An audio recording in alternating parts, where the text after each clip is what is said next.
Hello everyone, welcome to Box Office Receipts. I'm your host Tyler Callahan, and we got quite a bit of news today. So we have the 4th of July box office numbers, we have a new big film out for the summer, Despicable Me 4, streaming updates, all that, but I think the biggest news is Paramount and Skydance have made a deal. Just talked a few episodes ago how Paramount walked away, Sherry Redstone walked away, now they're back, deal's apparently done, we're going to go over it. But first, let's talk about the domestic top 5.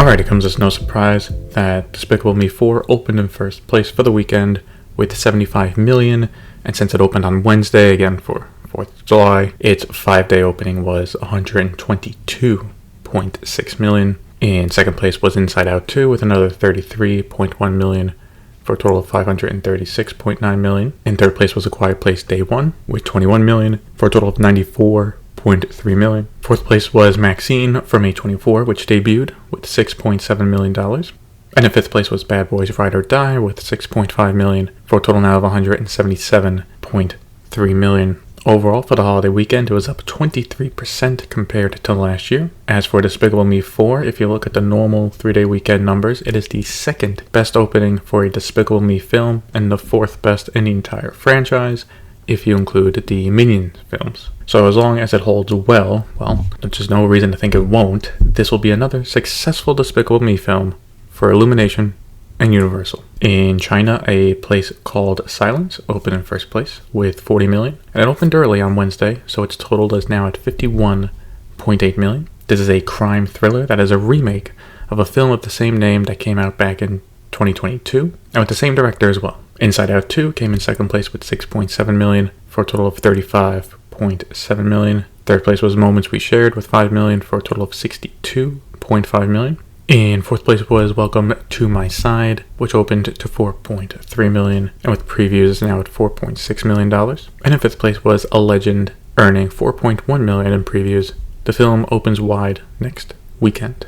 Taking a look at the international numbers, Despicable Me 4 earned another 73 million as it's continued its rollout and is now at 229.5 million worldwide. Inside Out 2 earned 78.3 million for a worldwide total of 1.21 billion. Just keeps getting higher and higher. A Quiet Place Day 1 made 21.1 million for a worldwide total now of 178.2 million. Maxine made 1.1 million for a worldwide opening weekend of 7.8 million worldwide. Bad Boys Ride or Die is now at 360.2 million, and a Garfield movie is at $245 million worldwide. As for the news in Hollywood, let's start with Paramount and Skydance, as they have made the deal official, and with that, we got some details. Right now, if there are no complications, the big picture is that they expect the deal to be closed sometime in the first half of 2025. As for running the new company, David Ellison would become the chairman and CEO, while Jeff Shell would become president. There is a 45-day go-shop period for Paramount. The 45-day go-shop period for Paramount is still part of the deal, with it running until August 21st, and can be extended to September 5th, if good faith talks with another buyer are happening. There is an additional detail that if they find a better buyer, they do have to pay Skydance $400 million to break up their deal. In a call, some more details about the plans for the company came to light. Sadly, it looks like there might be even more layoffs, with them mentioning that they have identified $2 billion in cost cuts after the merger is done. Shell clarified that a lot of it will be from linear operations, which makes the most sense if cuts do have to be made, but this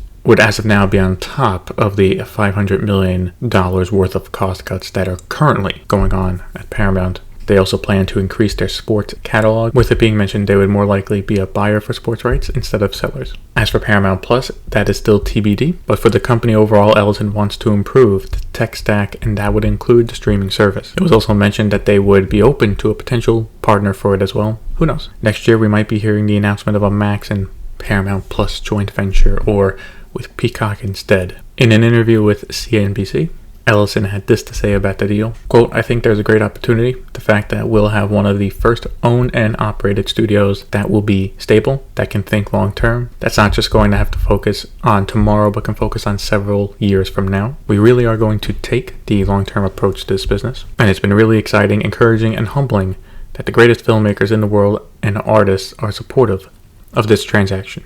End quote. So overall, it does seem like Allison and Skydance are looking forward to jumping in with changes and work to build up Paramount, and hopefully the job cuts will be minimal. One company not doing well is Chicken Soup for the Soul Entertainment, the owners of Redbox. We previously mentioned that they filed for Chapter 11 bankruptcy. Well, things got worse and they've changed it to Chapter 7 and will now start the process of liquidating their assets. It is not clear if employees will get any back pay that has been owed to them. Regal announced that they have raised $250 million to improve its theaters, and 30 of them are expected to finish with their upgrades in 2025. For reference, Regal currently has 425 theaters. For release dates, can't say we're surprised about this one, but Horizon, An American Saga Chapter 2 has been delayed. It was set to come out in theaters in mid-August. We don't know when it will come out now. As for Chapter 1, that will be available on VOD starting July 16th. I take it Warner Brothers and Costner are meeting up now to plan how to release Chapter 2. Could still go to theaters at a later point, or maybe go straight to Max. But again, this isn't a surprise because for Chapter 1, it showed audiences don't care. And then for Costner, besides Chapter 2, what about Chapter 3 and 4? Like, do those even move ahead with production? That seems very much in the air right now. Warner Brothers also moved some films for next year around. The Bride was moved up, now coming out September 26th next year compared to October 3rd, and will now open up against Saw 11. At the same time, they have set September 5th, 2025 as the final Conjuring film. But let's be honest, at most it'll be the last mainline Conjuring film. I would not be surprised if there are multiple spin-offs in the future. Sony Pictures Classics announced that The Outrun will hit theaters in North America on October 4th. The film stars Saoirse Ronan and will be released in partnership with Stage 6 Films. It had its premiere at Sundance earlier in the year. And a big one this week was DreamWorks Animation announcing Shrek 5. Eddie Murphy hinted at it before, but now it's official and it's coming out July 1st, 2026. It will be directed by Walt Dome. The original main cast is returning, including Mike Myers, Cameron Diaz, and of course Eddie Murphy. Personally, I'm looking forward to this as someone who loved watching Shrek growing up, but also the box office run for this is going to be a fun one. We got some casting updates from A24. Jennifer Lawrence has signed on to star in Why Don't You Love Me. The film is based on a graphic novel, and the screenplay for the adaptation will be written by Robert Funk. The next two updates are exclusive from Deadline. They broke the news that Regina King has signed on to join Caught Stealing, while Zoe Kravitz is in talks to join as well. This is the upcoming crime thriller at Sony that stars Austin Butler and will be directed by Darren Aronofsky. And Danny Ramirez has signed on to star opposite Joaquin Phoenix in the upcoming detective movie that will be directed by Todd Haynes. Production should begin in the coming months. There are a few new films in development. Over at Puck, they broke the news that a sequel to The Devil Wears Prada is in development, with Elaine Brosh McKenna having been hired to write the script. The original starred Anne Hathaway, Meryl Streep, and Emily Blunt. In exclusive from Deadline, they are reporting that Sam Raimi has signed on to direct and produce a new horror thriller film called Send Help at 20th Century Studios, and a theatrical release is expected. Emerald Fennell might have found her next film, which would be an adaptation of Wuthering Heights, as she has teased it, posting about it on X. Deadline had a little more info in that she would be going to Studio MRC to work on it. In a shocking update, the judge in the Alec Baldwin trial for involuntary manslaughter has thrown out the case. This comes as it was revealed that the prosecution hid critical evidence from the defense. Here's part of what the judge had to say. Quote, the state has repeatedly made representations to defense and to the court that they were compliant with all their discovery obligations. Despite their repeated representations, they have continued to fail to disclose critical evidence to the defendant, end quote. Personally, I'm surprised this happened, but I think it is shocking that the prosecutors thought it would be okay to try and hide evidence that should have been handed over during discovery. Sadly, there were some deaths this week. Shelley Duvall died at the age of 75 due to complications from diabetes. She was an actress who appeared in numerous films, including Three Women and, of course, The Shining. Shannon Doherty has died at the age of 53 due to breast cancer. She was an actress who starred in TV shows, including Beverly Hills 90210 and Charmed. James Sikking died at the age of 90 due to complications from dementia. He was an actor most known for his role of Lieutenant Howard Hunter on the TV show Hill Street Blues. He also starred in other shows, including Doggy Howser, MD. Richard Simmons has died at the age of 76. He was a fitness guru who also had a daytime TV show called The Richard Simmons Show that aired back in the 80s. Charlotte Gray died at the age of 13 years old due to a rare degenerative brain disorder called Batten disease CLN6. She was the daughter of producer Gordon Gray. Dr. Ruth Westenmeer has died at the age of 96. She was a college professor and sex therapist and had different shows on cable in the 80s and 90s. Benji Gregory died at the age of 46, possibly due to vehicular heat stroke. He was a child actor who starred in the TV series Alf, but also appeared in other shows as well, including The Twilight Zone and The A-Team. And Bill Klages has died at the age of 97. He worked on lights in the industry, where he won 7 Emmys and was the first lighting designer to be inducted into the Television Academy of Arts and Sciences Hall of Fame. Thoughts and prayers go out to their families during this time, and may they rest in peace. And as always, fuck cancer. For trailers this week, we got 2 big ones. From Paramount, we got our first look at Gladiator 2, the sequel. The sequel sees Ridley Scott coming back to direct and stars Paul Mescal, Pedro Pascal, and Denzel Washington. Does the original need a sequel? Probably not. However, so far this does look good. It comes out November 22nd. And Marvel Studios released the first trailer for Captain America Brave New World. So far it looks good, but considering the last few movies that have come out, I'm cautiously optimistic. It comes out February 14th. Let's start off VOD Premium with Warner Brothers Discovery. In a follow-up from a story from 2 weeks ago, there has been an update on the shows left as Max originals. Well, Variety reports that after some deal making, The Penguin and Dune Prophecy will now also be HBO originals. When Variety talked to CEO of HBO and Max Content, Casey Bloys, he mentioned that The Penguin was a clear fit for HBO, but at the time, it was already sold in other markets as a Max original. Here's a quote from Bloys about the show. Quote, "What we ended up with is shows at this scope and scale that look great, and great narratives and talent we've worked with. The idea of the delineation kind of started to feel unnecessary, like, why are we doing this?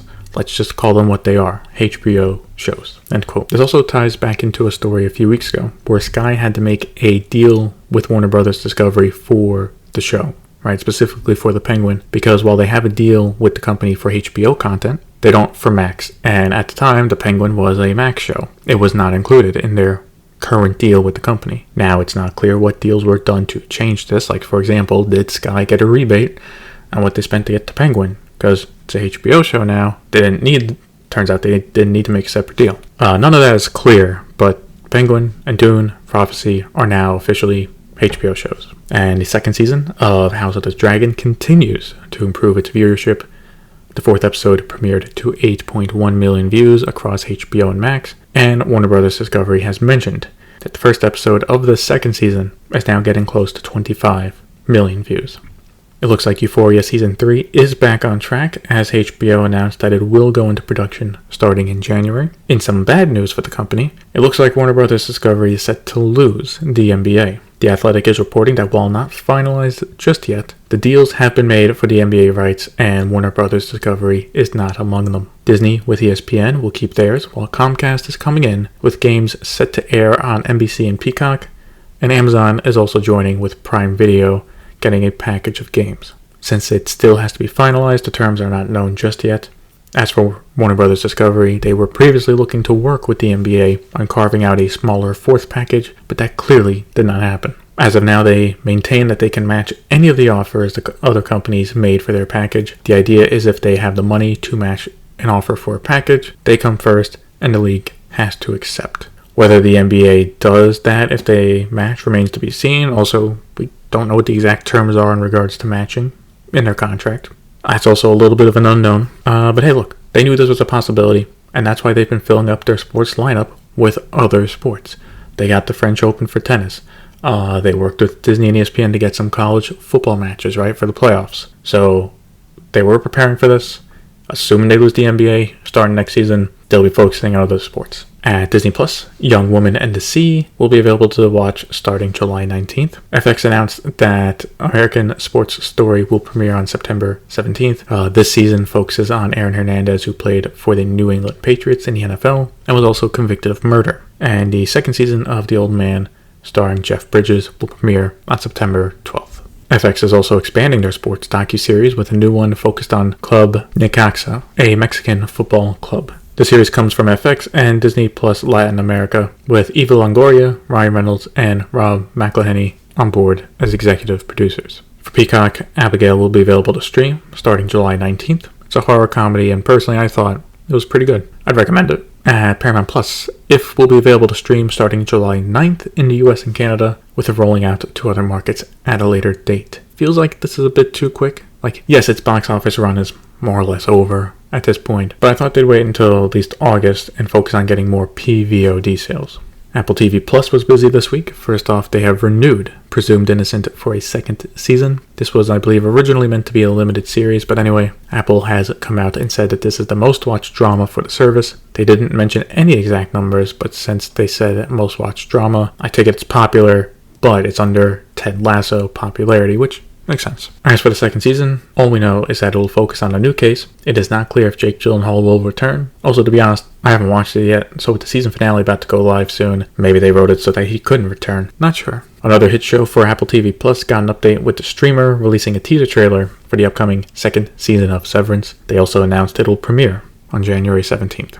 As for what is coming out sooner, a trailer was released for Time Bandits. This is a TV adaptation of a fantasy adventure film from Terry Gilliam that came out back in 1981. As for the show, it'll premiere on July 24th. We got the Nielsen Top 10 for the week of June 3rd to the 9th. On the overall Top 10, Your Honor came in first place with 1.52 billion minutes watched. This is the series over at Showtime starring Bryan Cranston that recently just became available on Netflix. In second place was Bluey with another 1.14 billion minutes, and in third place was Grey's Anatomy with 1 billion minutes. Also noticeable was Hitman on Netflix, came in fourth place with 984 million minutes watched. For Prime Video, Friday broke the news on some casting updates. For the upcoming series Criminal, both Emilia Clarke and Luke Evans have signed on, with Evans signed on for a lead role.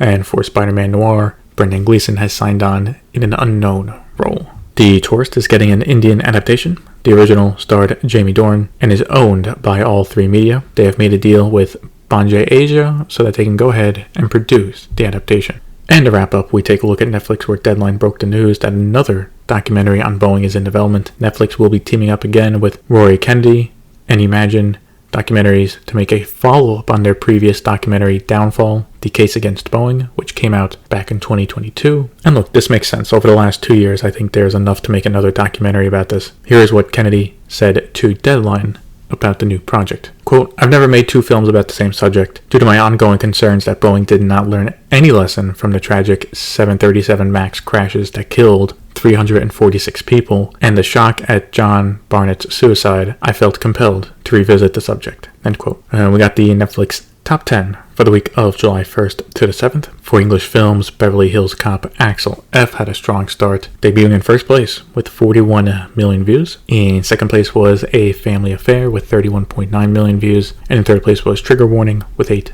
million views. For English TV shows, Supercell increased in views, coming in first place with 11.8 million views. In second place was The Man with 1,000 Kids with 6.6 million views. And coming in third place was the second season of Worst Roommate Ever with 5.4 million views. And that's it for this episode of Box Office Receipts. If you want to follow me on Threads, X, or Instagram, links to those are in the show notes. Thank you for listening, and see you next time.